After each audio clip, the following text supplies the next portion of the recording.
যশোর এবং সাতক্ষীরা অঞ্চলে প্রচুর মানুষকে ঠেকিয়ে গুলি করেছে, পায়ে হাতে বিভিন্নভাবে অনেককে হত্যা করেছে। অনেকে ভয়তে, আপনারা অবাক হয়ে যাবেন, 15ই ডিসেম্বর যখন পুলিশ অপারেশন শুরু করে সাতক্ষীরায়, অনেকে ভয়তে গাছের মানে নারকেল গাছের উপরে যে পালিয়েছিল ওখান থেকে গুলি করে ফেলে দেওয়া হয়। এই ঘটনাগুলি ওই সময় ঘটেছে, যেটা সাধারণের সামনে প্রকাশিত হয়নি। এখন সময় হয়েছে এই বিষয়গুলো নিয়ে আসলে কাজ করার এবং দায়ীদেরকে চিহ্নিত করে বিচারের আওতায় নিয়ে আসা। এদের অনেকেই এখনো বহাল তবিয়তে বাংলাদেশ পুলিশে আছে। আমরা ফ্যাসিস্ট সরকারের আমল নিয়ে অনেক আলোচনা করেছি, দীর্ঘদিন ধরে আলোচনা করছি, এখনো ওই আলোচনাতেই আছি। এবং এত ভয়াবহ একটা সময় আমরা পার করে আসছি। আমার যে ভাইটি হাঁটু থেকে কেটে ফেলা হয়েছে সাতক্ষীরায় পুলিশের ঠেকিয়ে গুলি করা, এটি শুধুমাত্র একটি ঘটনা ছিল না। তিনি শুধু একাই পঙ্গুত্ব বরণ করেন নাই, পুরা রাষ্ট্রকে পঙ্গু করে দিয়েছে স্বৈরাচার সরকার। রাষ্ট্রই এখন পঙ্গু। দেখেন, ওই সময়কালে আমরা 25শে মার্চ সম্পর্কে অনেকে কিশোর বয়সে, কেউ যুবক বয়সের অভিজ্ঞতা আছে। সাতক্ষীরায় ওই সময়কালে, বিশেষ করে 15ই ডিসেম্বর 14 অথবা 13, আমার ঠিক সালটা মনে নাই, সেই মুহূর্তে আমি ওখানে ছিলাম। কারণ পরিস্থিতি বিবেচনায় আমি সেই মুহূর্তে সাতক্ষীরায় ছিলাম। সাতক্ষীরার একজন পার্লামেন্ট সদস্য ছিলেন মিস্টার খালেক, আমি যদি ভুল না করে থাকি নাম। একটা সংঘাতময় পরিস্থিতি চলছিল। পুলিশ সাতক্ষীরা সার্কিট হাউস থেকে শুরু করে একেবারে খালেক সাহেবের বাড়ি, প্রত্যন্ত অঞ্চল, এবং সেটা হচ্ছে বর্ডারের কাছে, অপারেশন চালাতে চালাতে যাওয়া শুরু করে এবং পথে অনেকের বাড়িঘর পুড়িয়ে দেয় বিস্ফোরক ব্যবহার করে এই বাংলাদেশ পুলিশ। একজন জনপ্রতিনিধি ছিলেন, তাকে সাংবাদিকদের ব্যবহার করে তাকে প্রকাশ্যে নিয়ে এসে গুলি করে হত্যা করে দিনে দুপুরে। এর একটিও ঘটনা সেইভাবে প্রকাশিত হয়নি, বা একটি ঘটনারও বিচার এখন পর্যন্ত শেষ হয়নি। ওই মুহূর্তে শার্শা, সাতক্ষীরা, এই যে অঞ্চল, যশোর এবং সাতক্ষীরা অঞ্চলে প্রচুর মানুষকে ঠেকিয়ে গুলি করেছে, পায়ে হাতে বিভিন্নভাবে অনেককে হত্যা করেছে। অনেকে ভয়তে, আপনারা অবাক হয়ে যাবেন, 15ই ডিসেম্বর যখন পুলিশ অপারেশন শুরু করে সাতক্ষীরায়, অনেকে ভয়তে গাছের নারকেল গাছের উপরে যে পালিয়েছিল ওখান থেকে গুলি করে ফেলে দেওয়া হয়। এই ঘটনাগুলি ওই সময় ঘটেছে, যেটা সাধারণের সামনে প্রকাশিত হয়নি। এখন সময় হয়েছে এই বিষয়গুলো নিয়ে আসলে কাজ করার এবং দায়ীদেরকে চিহ্নিত করে বিচারের আওতায় নিয়ে আসা। এদের অনেকেই এখনো বহাল তবিয়তে বাংলাদেশ পুলিশে আছে।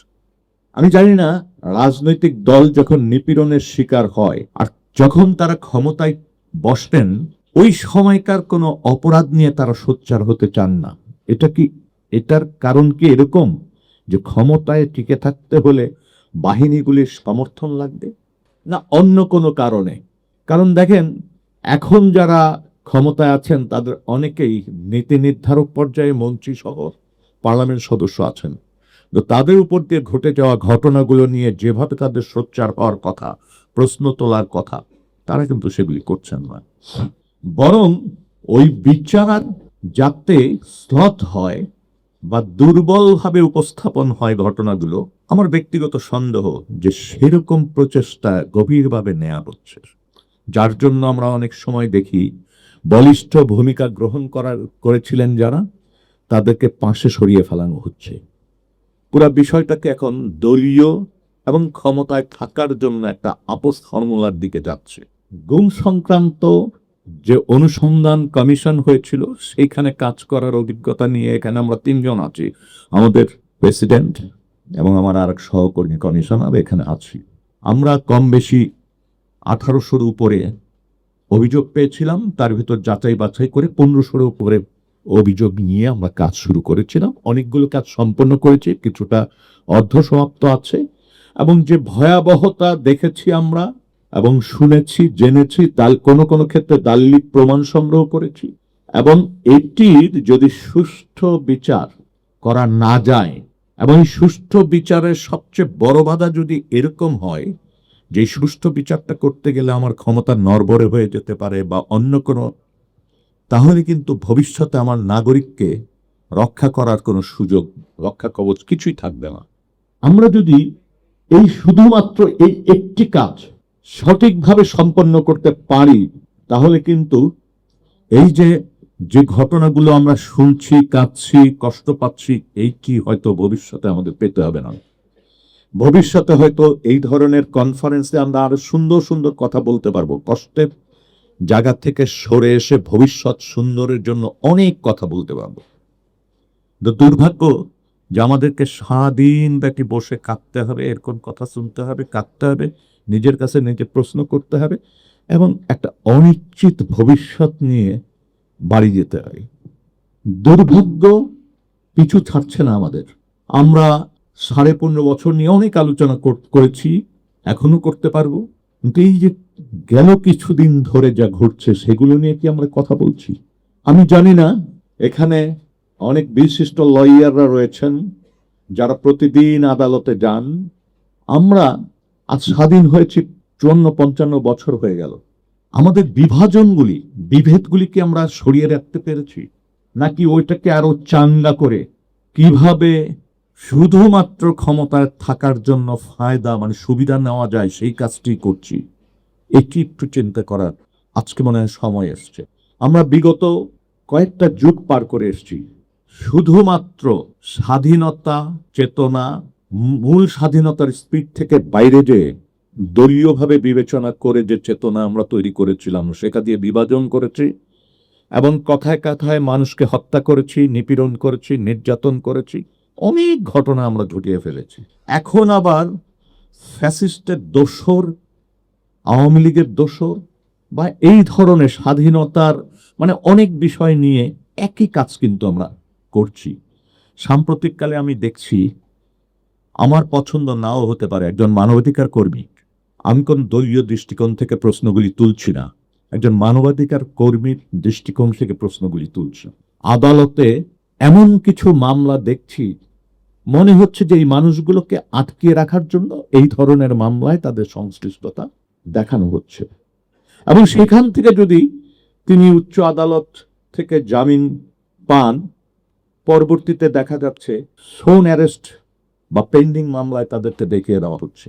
আমি আইনজীবী নই, তারপরও বলবো একটা মামলায় একজনকে দেখাতে হলে তার যৌক্তিক কিছু তথ্য, কিছু প্রমাণ পুলিশের হাতে থাকার বিষয় আছে এবং পুলিশ সেটা তার ডায়েরিতে লিপিবদ্ধ করার ব্যাপার আছে এবং প্রয়োজনে ম্যাজিস্ট্রেট বা কোর্টে সেটা উপস্থাপন করতে হয়।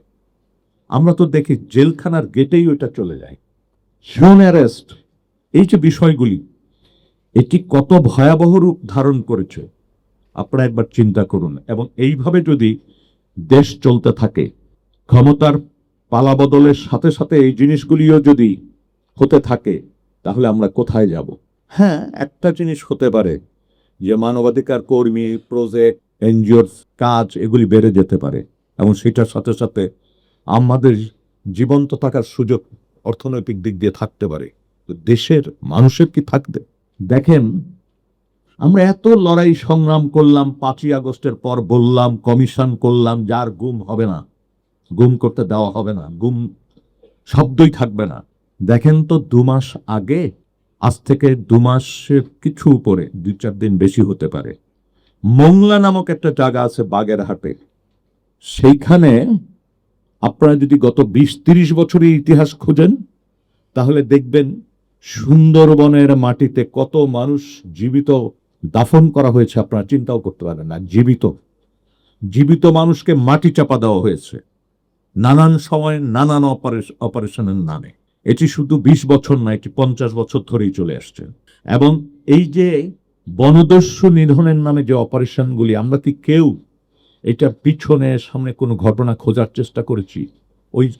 ওই অঞ্চলেই কিন্তু আমরা কোনো ফ্যাক্ট ফাইন্ডিং মিশন বলি বা কোনো খোঁজ খবর কোনো কিছু রাখার চেষ্টা করিনি, বরং আপনারা দেখবেন যে যে সমস্ত বাহিনী অপারেশন করে তাদের দাওয়াতে সাংবাদিকরা ওখানে যান এবং তাদের বয়ানটাই প্রচার করা হয়, বিপরীতমুখী কোনো change tv.press এক ফোঁটা হলুদও নেই।